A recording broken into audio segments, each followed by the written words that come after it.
Yenə də qayıdıb şimdilərə daşına baş qoyub ölərəm dedim. Şimdilər yaddan çıxan deyil. Hər quşun öz yuvası var. Hər tərlanın öz yuvası var, öz ovası var. İnsanlar da elədir. Məsələn, indi cavanları, gəncləri bilmirəm. Biz yaşlı olanlar elə o dağlara, o daşlara, şimdilərin hər bir şeyini bilmir, vurgun kimi yaşayırıq. Mən hamıdan xahiş edirəm.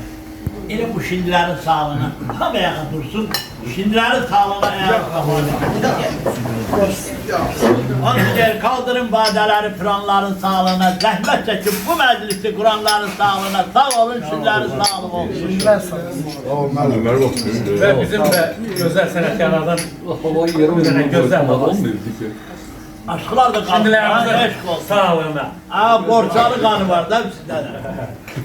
Tovuz da bize yakındı ha, Tovuz da bize yakındı.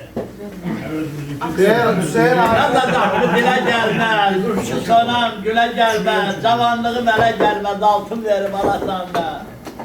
Müəllim, sizin sözünüzə qüvvət. Əgər qurutluq əngəli sevən yer varsa, orayla borç alır keçəyim. Elə böyle. Deyir Hüseyin Arif'e deyirler ki, şair siz elə biraz seçkilik salırsınız değil mi? Deyir ay niye seçkilik salıram? Deyir ne mi? Deyir Tovuz'da dairəsiniz. İndi belə götürəndə deyir Tovuz da bıraxdıydı, Tovuz da İndi bir de o sağlığın dənini görüyor sağlığınızı zəhmət olmasa. Buyurun. Karar veriyor yıkılması. Doğru.